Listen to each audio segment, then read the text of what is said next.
Hello बच्चों, let's read this question. The question says X is a single layer of compactly arranged parenchymatous cells. अब X की बारे में बात हो रही है कि X एक सिंगल लेयर है compactly arranged parenchymatous cells present between the cortex and pericycle.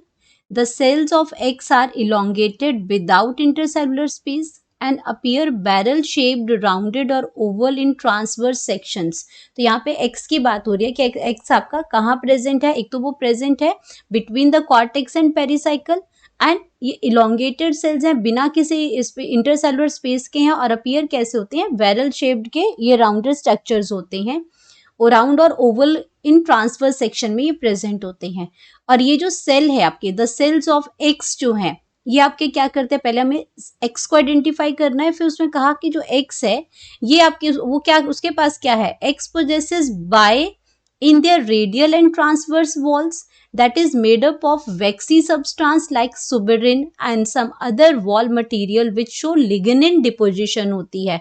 तो हमें बताना है कि ये पहले तो x क्या है और x के पास ये y क्या है जो आपका कहाँ प्रेजेंट है, रेडियल और ट्रांसवर्स वॉल पे प्रेजेंट है और एक वैक्सी सब्सटेंस लाइक सुबेरिन इसके अंदर से ये बना होता है उसका और दूसरे वॉल मटेरियल भी प्रेजेंट है और ये साथ में इसमें लिग्निन डिपोजिशन भी है. तो ये what is the y in the given passages. तो आपका इन शॉर्ट आपको x और y दोनों ही बताने हैं. तो क्या है y, क्या है कैस्पेरिन स्ट्रिप्स है, पैसेज सेल्स हैं या कॉलर बैंड्स हैं या फिर आपके इलेटर्स हैं. तो यहाँ पे बात करेंगे सबसे पहले की कॉन्सेप्ट की बात हो रही है. तो की कॉन्सेप्ट में यहाँ हम बात कर रहे हैं anatomy of the plants. Anatomy of plants, anatomy means internal structure की यहाँ पे बात हो रही है. तो यहाँ पे हम सबसे पहले बात करेंगे कि हमारे पास जो क्या है कि ये जो एक्स जो है वो single layer of compactly arrange parenchymatous sales हैं और यहाँ प्रेजेंट कहाँ पे हैं, प्रेजेंट आप क्या होते हैं कॉर्टेक्स में. तो अगर मैं इसमें बात करती हूँ कॉर्टेक्स है और ये आपकी जो बैरल शेप जो स्ट्रक्चर है ये आप में एक्चुअली करेक्टरिस्टिक्स फीचर्स आपका ये आता है. ये जो बैरल शेप्ड है ये आपके डाइकोटिलिडनस स्टेम के रूट्स के बारे में बात हो रही है. यहाँ पे जो ये इसमें बता रखा है यहाँ हम बात कर रहे हैं डाइकोटिलिडनस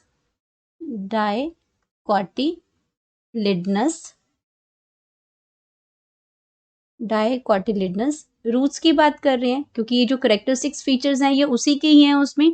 तो ये डाइकोटिलिडनस रूट्स है. अब ये डाइकोटिलिडनस रूट्स में हमने उसको क्यों कहा, क्योंकि अगर इसके स्ट्रक्चर्स को हम लोग रफली देखें तो स्ट्रक्चर में इसमें सबसे पहले क्या प्रेजेंट होता है, यहाँ पे आपका फर्स्ट जो लेयर आती है वो फर्स्ट लेयर एपिडर्मिस की आती है. फर्स्ट लेयर की अगर मैं बात करती हूँ तो फर्स्ट लेयर आ जाएगी एपिडर्मिस की एंड एपिडर्मिस के बाद ऊपर यहाँ पे क्या होते हैं, रूट हेयर्स प्रेजेंट होती हैं. Root hairs present it means यहाँ पे बात हो रही है डाइकोटिलिडनस रूट्स की. तो यहाँ पे ये आपकी रूट हेयर्स हैं और ये पहली जो लेयर है ये आपकी क्या है, एपिडर्मिस की है. अब एपिडर्मिस के बाद जो दूसरी लेयर आती है वो दूसरी लेयर बनती है कॉर्टेक्स की. दूसरी लेयर बनती है कॉर्टेक्स की लेयर बनती है एंड कॉर्टेक्स के बाद की जो लेयर है वो आपकी बनती है एंडोडर्मिस की. कॉर्टेक्स की लेयर के बाद आपकी जो सेकेंड लेयर बनती है वो आ जाएगी आपकी एंडोडर्मिस की. एंड एंडोडर्मिस की अगर की मैं लेयर की बात करती हूँ तो एंडोडर्मिस की लेयर के बारे में उनके सेल्स के बारे में इन्होंने बात की है. तो इसके जो सेल्स होते हैं ये कैसे इलोंगेटेड हैं और बिना किसी इंटरसेलुलर स्पेसेस के ये प्रेजेंट होते हैं. यहाँ पे आपके इंटरसेलुलर स्पेसेस के बगैर यहाँ पे ये आपके प्रेजेंट होंगे और ये प्रेजेंट कहाँ हुए, बिटवीन द कॉर्टेक्स. ये आपका क्या हो गया, ये आपकी जो लेयर है इसके बारे में बात हो रही है. यहाँ पे एंडोडर्मिस की बात हो रही है. ये जो लेयर आ गई ये एंडोडर्मिस है, एंडोडर्मिस है. अब एंडोडर्मिस के बाद जो नेक्स्ट जो लेयर है वो नेक्स्ट लेयर आपकी बनती है पेरिसाइकल की. नेक्स्ट लेयर जो बनती है वो बनती है पेरिसाइकल की, पेरिसाइकल की. अब इन्होंने कहा कि एक्स इज सिंगल लेयर है, सिंगल लेयर है, ये कॉम्पैक्टली अरेंज्ड है, ये कॉम्पैक्टली अरेंज्ड है और इसके अंदर इस लेयर के अंदर क्या प्रेजेंट है, पैरेन्काइमा प्रेजेंट है. इसके अंदर पैरेन्काइमेटस सेल्स प्रेजेंट है और ये कहाँ प्रेजेंट है, between the cortex and pericycle. Between the cortex and pericycle. तो ये आपका क्या बन गया, एंडोडर्मिस बन गया. और ये कैसे इसके जो सेल्स हैं वो कैसे हैं, बैरल शेप्ड के सेल्स हैं, राउंड और ओवल इन ट्रांसवर्स सेक्शंस. तो ये उसमें क्या हो गया है, तो एक्स हमारे, अगर हम एक्स की बात करते हैं तो एक्स हमारा हो जाएगा एंडोडर्मिस, एक्स हमारा क्या हो जाएगा, एंडोडर्मिस है इसमें। एंड अगर हम बात करते हैं अब इसमें कि ये जो आपका जो एक्स सेल है, अगर इसमें बात करते हैं रूट्स की, तो ये जो आपका एक्स सेल है, अगर इसमें इस डायग्राम को अब दूसरे तरीके से अगर मैं ड्रॉ करती हूँ इसमें, तो इसके अंदर क्या दे रखा है कि जैसे आपके सेल्स होते हैं, आपके क्या है, प्लांट सेल्स हैं, प्लांट सेल्स हैं, तो ऑफकोर्स यहाँ पे क्या होगा, सेल वॉल भी प्रेजेंट होगी, यहाँ पे सेल वॉल भी प्रेजेंट है, हर सेल के पास क्या है, सेल वॉल प्रेजेंट होगी। यहाँ पे आपके सेल वॉल्स प्रेजेंट होगी। तो अब यहाँ पे अगर मैं फर्स्ट लेयर की बात करती हूँ, तो हमारे पास जो फर्स्ट लेयर हो जाएगी वो आपका क्या हो जाएगा, इसमें एपिडर्मिस हो जाएगा, उसमें कॉर्टेक्स हो जाएगा, ये आपकी पहली लेयर हो जाएगी, वो आपकी क्या है, एपिडर्मिस है, कॉर्टेक्स है, एंड देन एंडोडर्मिस है। फर्स्ट लेयर एपिडर्मिस, एपिडर्मिस है, दूसरी लेयर जो है वो है कॉर्टेक्स, एंड तीसरी लेयर इसमें आ जाएगी एंडोडर्मिस, एंडोडर्मिस है। उसके बाद नेक्स्ट लेयर आपकी पेरिसाइकिल की हो जाएगी, एंड पेरिसाइकिल के बाद ये वाटर जो है वो जाइलम में चला जाएगा, वाटर जो है वो जाइलम में चला जाएगा। एक्स मतलब यहाँ पे क्या है, ये जाइलम है। तो यहाँ पे हम बात कर रहे हैं, इन्होंने क्या कहा कि ये तो 3 लेयर्स हमने लिख दी यहाँ पे, तो ये कह रहा है कि जो सेल्स ऑफ एक्स है, अब हमें पता है कि एक्स हमारा एंडोडर्मिस है, तो ये जो एंडोडर्मिस है ये कह रहा है कि they are radial and transverse wall, तो ये जो उसकी जो रेडियल और ट्रांसवर्स जो वॉल है, ट्रांसवर्स इसमें, तो यहाँ पे क्या प्रेजेंट है, रेडियल और ट्रांसवर्स वॉल में यहाँ पे आपका इसमें wall that is made up of waxy substance, यहाँ पे क्या प्रेजेंट है, देयर इसमें सेल्स प्रेजेंट है, cells of x poses by in their radial and transverse walls, ये इसकी रेडियल और ट्रांसवर्स वॉल आ गई, यहाँ पे आपका ये प्रेजेंट है। अब ये क्या चीज प्रेजेंट है ये हमने देखना है, और इन सेल्स के बीच में क्या है, आपस में कनेक्शन है, जहां से वाटर जो है वो मूव कर रहा है, तो इसको हम क्या कहते हैं, प्लाज्मोडेस्माटा कहते हैं, जहाँ पे सेल्स के बीच में कनेक्शन होता है और वाटर की मूवमेंट होती है। तो यहाँ पे क्या कर रहे हैं, यहाँ पे क्या हो गया, कुछ थिकनेस यहाँ पे आपको नजर आ रही है एंडोडर्मिस के यहाँ पे रेडियल और ट्रांसवर्स सेल्स के अंदर। तो कह रहे हैं कि और वो कैसा है, उसमें जो जिस चीज से वो बना किस चीज से है, ये थिकनेस वाली जो चीज हमें यहाँ पे नजर आ रही है, ये किसकी बनी है, ये वैक्सी सब्सटेंस है। वाई की अगर हम बात करते हैं तो एक वैक्सी सब्सटेंस से बना हुआ है, वैक्सी सब्सटेंसेस लाइक सुबेरिन से ये बना हुआ है, लाइक सुबेरिन से ये बना हुआ है, और भी इसको वॉल बनाने के लिए दूसरे मटेरियल भी यूज है। और ये क्या कर रहा है, इसमें लिग्निन डिपोजिशन है, लिग्निन डिपोजिशन है, लिग्निन डिपोजिशन है। तो एक्चुअल में यहाँ पे हो क्या रहा है, वाटर की मूवमेंट भी साथ में शो हो रही है, कि यहाँ पे जब आपके सेल वॉल के थ्रू अगर वाटर की मूवमेंट होती है तो ये आपका एपोप्लास्ट हो जाता है, लेकिन जब आपका साइटोप्लाज्म के थ्रू वाटर मूव होता है वो सिम्प्लास्ट होता है। तो यहाँ पे क्या कर रहे हैं, क्योंकि सेल वॉल से नॉर्मली वाटर फ्लो हो रहा था, लेकिन बीच में क्या आ गया, ये थिकनेस वाली चीज आ गई यहाँ पे। तो ये जो आपकी थिकनेस वाली चीज है ना, जहाँ पे आपका लिग्निन है, यहाँ पे जो वैक्सी मटेरियल का ये बना हुआ है, ये वाटर को सेल वॉल के थ्रू पास नहीं होने देता है। वाटर यहाँ से पास हो रहा है, यहाँ से पास हो रहा है, लेकिन यहाँ पे इस थिकनेस की वजह से, इस वैक्सी कोटिंग की वजह से यहाँ से वाटर पास ही नहीं हो रहा है। तो वाटर जो अब मूव करेगा, तो वाटर मूव करेगा अब साइटोप्लाज्म के थ्रू। पहले तो वो क्या कर रहा था, सेल वॉल के थ्रू वाटर मूव कर रहा था एपोप्लास्ट में, लेकिन जब यहाँ पे ये आपकी स्ट्रिप स्ट्रक्चर, आपका स्ट्रिप लाइक स्ट्रक्चर यहाँ कुछ नजर आ रहा है, जो वैक्सी कोटिंग होती है जिसके ऊपर, और लिग्निन की इसमें डिपोजिशन होती है। तो ये आपका जो स्ट्रक्चर है, एक्चुअल में ये स्ट्रक्चर है आपका कैस्पेरियन स्ट्रिप।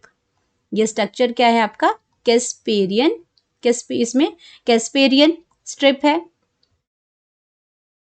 और ये ही वाटर को क्या कर रही है, मूव नहीं करने देती सेल वॉल के थ्रू। तो वाटर मूव करेगा साइटोप्लाज्म के थ्रू, तो उसको हम सिम्प्लास्ट जो वाटर मूवमेंट को कहेंगे, उसको जो टाइप है वो सिम्प्लास्ट है। तो इस पर्टिकुलर स्ट्रक्चर को हम क्या कहेंगे, कैस्पेरियन स्ट्रिप। इसी स्ट्रक्चर को हम क्या कहते हैं, कैस्पेरियन स्ट्रिप कहते हैं। तो हमारे एक्स भी मिल गया, एक्स हमारा एंडोडर्मिस है, और वाई हमारा क्या है, ये आपका कैस्पेरियन स्ट्रिप है। तो अगर हम बात करते हैं ऑप्शन की, तो ऑप्शन हमारा आ जाएगा ए, जो कि आपका क्या है, करेक्ट ऑप्शन है। इसको हम कहेंगे करेक्ट ऑप्शन है ये हमारा ए। अब ये तो आपका ठीक हो गया। अब बाकी की बात कर लेते हैं। कैस्पेरियन स्ट्रिप तो हमें हमारा आंसर मिल गया कि भाई बाय क्या है, कैस्पेरियन स्ट्रिप्स है।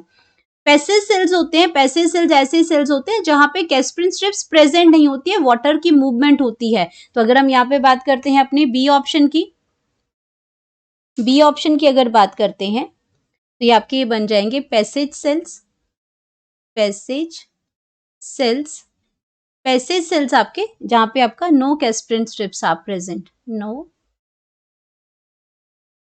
कैस्परिन strips, no Casparian strips are present. तो वाटर क्या कर रहा है, यहां से इजीली मूव कर रहा है, उनको हम पैसिव सेल्स कहते हैं। तो water can move easily, water moves through it, water moves through it. तो ये पैसिव सेल्स हो गए। सी आपका ऑप्शन आ गया। सी की अगर ऑप्शन की बात करते हैं तो उसमें आ जाता है कॉलर बैंड्स। अब कॉलर बैंड्स आपके कहाँ प्रेजेंट होते हैं, कॉलर बैंड्स। तो कॉलर बैंड्स आपके प्रेजेंट होते हैं, ये आपका the collar marks the junction, collar mark the junction. और जंक्शन कहाँ पे मार्क करता है, ये junction between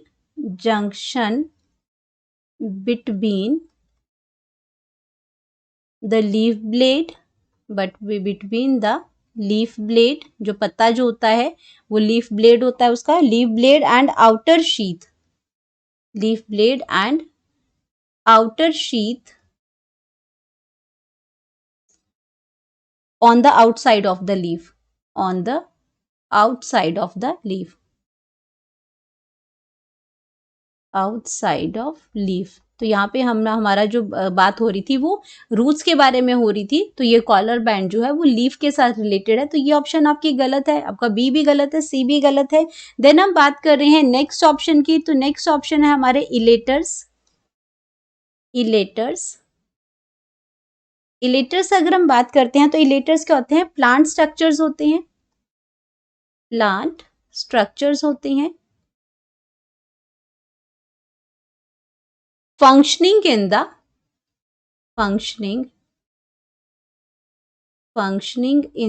spore dispersion, functioning in the dispersal of spores, dispersal of spores। तो ये भी यहाँ पे सही चॉइस नहीं है।